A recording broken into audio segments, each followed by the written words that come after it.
Datuk Seri Anwar Ibrahim menegaskan bahawa upacara meletakkan kalungan bunga di makam pengasas Turki Mustafa Kemal Atatürk adalah protokol rasmi yang wajib dipatuhi oleh semua ketua negara semasa lawatan rasmi ke negara itu. Jangan lupa subscribe Sourcefood Channel, kemudian like dan tinggalkan komen-komen yang bermanfaat untuk bacaan semua orang dan nantikan pelbagai lagi berita-berita viral daripada politik, hiburan dan viral isu. Bye!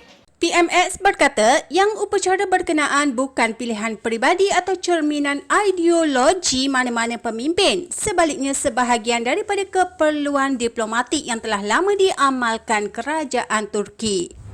Semua ketua negara yang mengadakan kunjungan rasmi dikehendaki melakukan upacara tersebut. Setuju atau tidak, itulah rangkaian program rasmi yang telah ditetapkan. Anwar turut menjelaskan bahawa amalan itu tidak berubah walau siapa pun mentadbir Turki dan telah dilalui oleh semua Perdana Menteri Malaysia yang pernah membuat lawatan rasmi sebelum ini. Kerajaan manapun yang memerintah di Turki, itulah perintahnya. Semua Perdana Menteri Malaysia yang datang secara rasmi sebelum ini, sama ada Tun Dr. Mahathir Mohamad atau Datuk Seri Najib Razak, turut melalui upacara sama.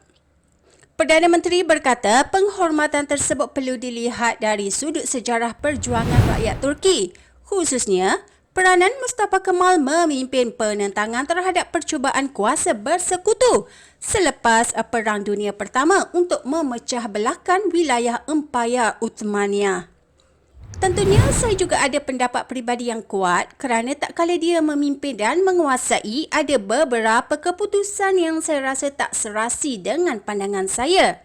Tentang Islam, pertukaran bahasa, tulisan dan sebagainya. Tetapi itu tidak boleh memadamkan sumbangan, peranan dan sikap rakyat Turki tentang seorang tokoh besar yang berjaya membebaskan negara mereka daripada percubaan meleburkan dan menjadikannya sebahagian daripada wilayah di bawah penjajah Eropah. Anwar menasihati orang ramai supaya tidak membuat penilaian tergesa-gesa, sebaliknya memahami konteks sejarah dan amalan diplomatik antarabangsa yang menjadi kebiasaan dalam hubungan antara negara.